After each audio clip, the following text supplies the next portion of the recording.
In this video, I'm going to talk about how to shade the solution set to a set operation. So what does that mean?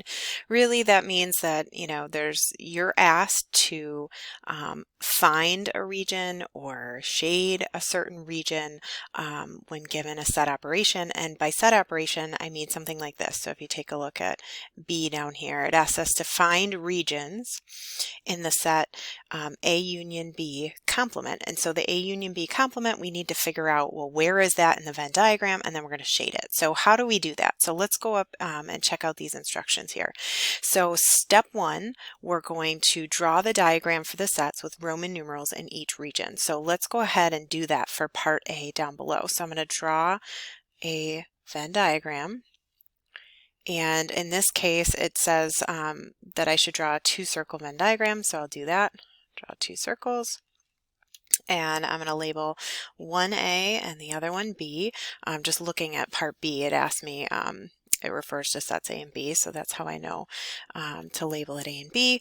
And I would say just typically if you're doing a two-circle Venn diagram, usually it's A and B, but it could be different too. So, so we label our Venn diagram, and then we're going to use Roman numerals in each region. So, well, what does that mean? Well, what we're going to do is we're going to label each part of the Venn diagram, and we're going to use a Roman numeral. And the reason we use a Roman numeral is because it helps us differentiate between numbers that we might end up putting in there later. It really depends on the problem, but certain problems are going to involve us putting numbers in these circles in these Venn diagram regions. So using Roman numerals helps us differentiate between the numbers and just us labeling each region.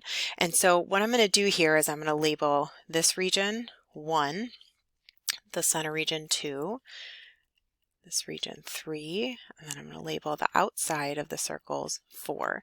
Now you could label these in any way that you wanted to. It doesn't have to be 1, 2, 3, 4 in that order. I could have labeled the first part 2 and then 3 and then 4 and then 1. It really doesn't matter. You just have to be consistent as you go through the rest of the problem, making sure that you pull the appropriate numbers from each region. So next step, so step 2, using Roman numerals, we're going to list each region for the set. So what does that mean? Well, it means that I'm going to write down A, circle A, and I'm going to ask myself, well, what Roman numerals are part of circle A? Well, Roman numeral 1 and Roman numeral 2, because circle A is right here. So if I look at what Roman numerals are in that circle, it's 1 and 2. So that's why I list out 1 and 2. Okay, so the next one I'm going to list is circle B. And I'm going to look at circle B, which is right here. And I list out the Roman numerals in that circle, which is 2 and 3. Okay, and then I don't have any other circles to list. I could list, what would be helpful for me to also list is U, which is the universal set, which is every Roman numeral or every region in the entire picture, entire the Venn diagram, which is 1, 2, 3, and 4. Okay, so I'm done with step 2. Step 3 is I'm going to actually go through the problem, and I'm going to go through that set statement and work it out with those Roman numerals. So in this case, I am going to look at the problem that I'm being asked to do is A union B complement. Now we always want to work inside the parentheses first, and then the complement part, that's going to be second. Just like if you were using order of operations in just to simplify an algebraic expression, you'd work inside of the parentheses first. So the first thing we're going to do is we're going to do A union B. And when I see the U symbol, I first think to myself, okay, that means union. But what does that mean? The union means to combine the sets together. So I like to use that keyword combine to remind myself I'm just putting A and B together. So what I'm going to do is I'm going to look above and I'm going to look at what's in A and B, and I'm going to just combine those together. So A has 1 and 2, and then I'm going to also add what's in B. B also has 2. I don't have to write it down again because it's already written down, and B has 3. So I put all of the elements down that are in A and B all together. And then next, so step 2, so that was step 1. Step 2 is I find the complement of that. So I look at what I just wrote down, 1, 2, and 3, and I ask myself, well, what is not in that set? Because the complement, the key word for that is just not. What is not in the set 1, 2, and 3? Well, or what are we missing? What we're missing is 4. And so I'm going to write down 4.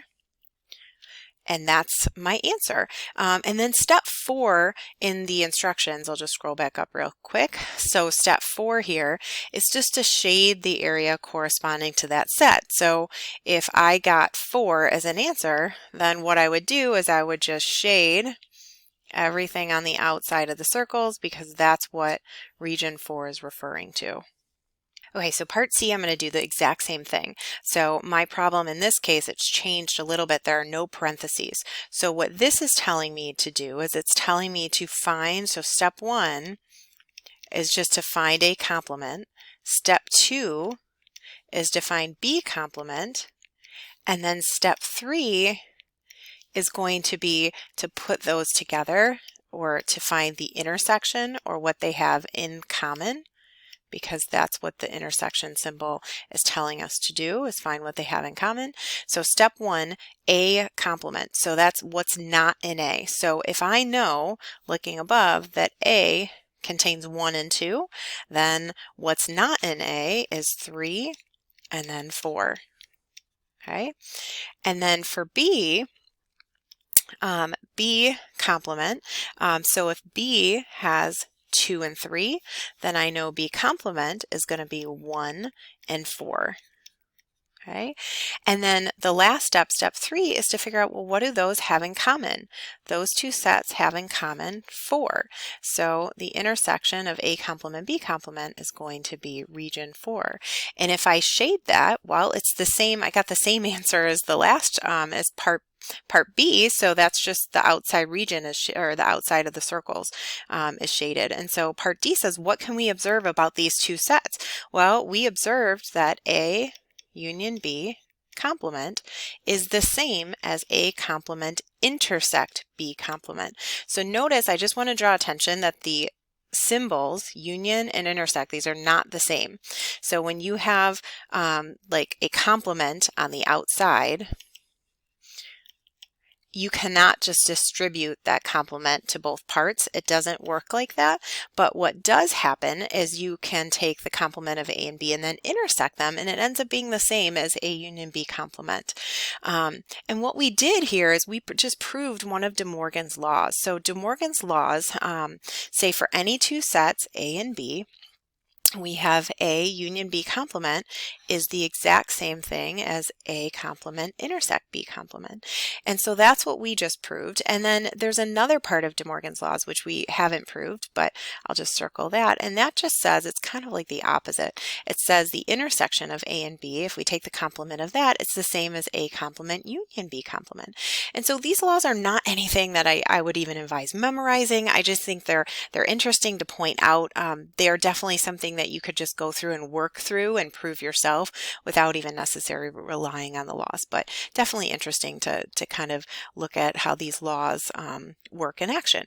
So for the next part, we're going to take a look at a 3-circle diagram. So for the 3-circle diagram, I'm going to label these A, B, and C, and they don't have to be labeled in that order.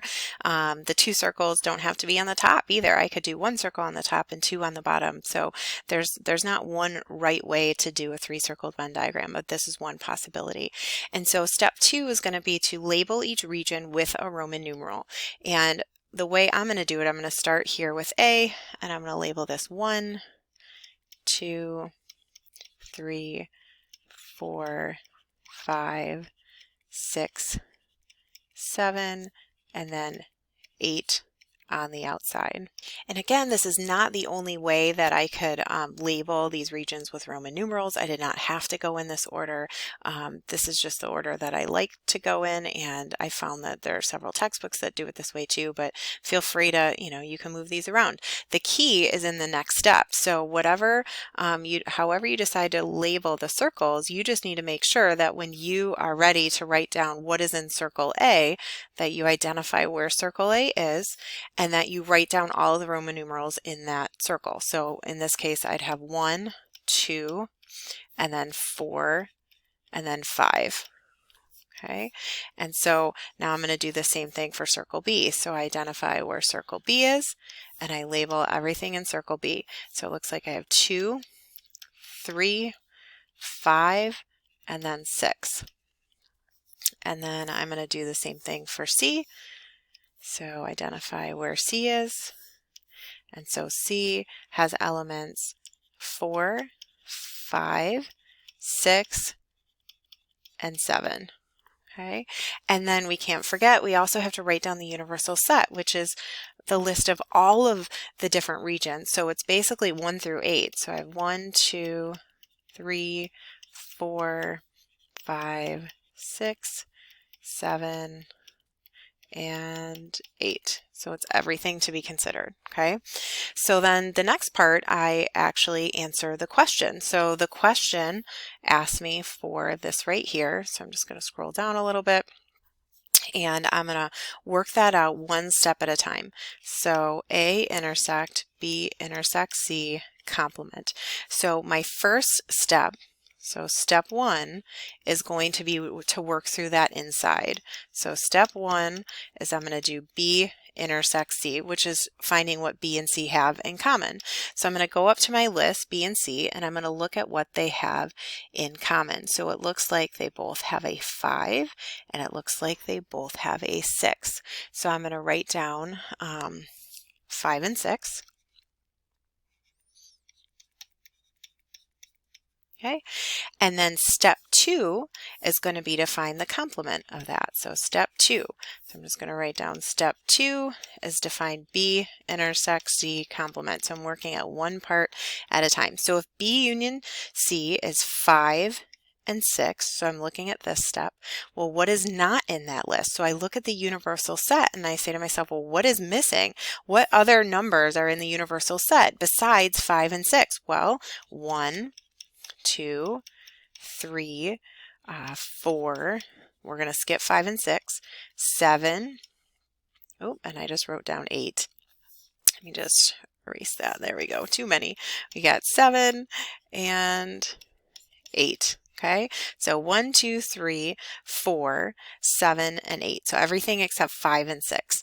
Okay, and then the last step, step 3, is going to take A and intersect with what I just found. So step 3, let me just scroll down, is, and actually, you know what, I'm going to write this below, not to the side. This will make it easier, is I'm just going to put it all together. So I am going to intersect A with the set above. So I'm just going to write down A. I'm going to rewrite A actually right below it. I'll use a different color here. So A has items 1, or regions, 2, 4, and 5. Okay, and then I'm going to find what they have in common. So they both have region 1, both have region 2, they both have region 4, and it looks like that's what they have in common. So the answer is going to be regions 1, 2, and then 4. And then the last step is just going to be to shade. So figure out, well, where are those regions, and then shade them. So region 1 is this part of circle A. So there's region 1, and then region 2 is right here in the intersection between A and B, just the top part. And then 4 is this part below in circle A. And so it looks like my answer, I'll just outline that shaded region real quick, is this shaded region right there.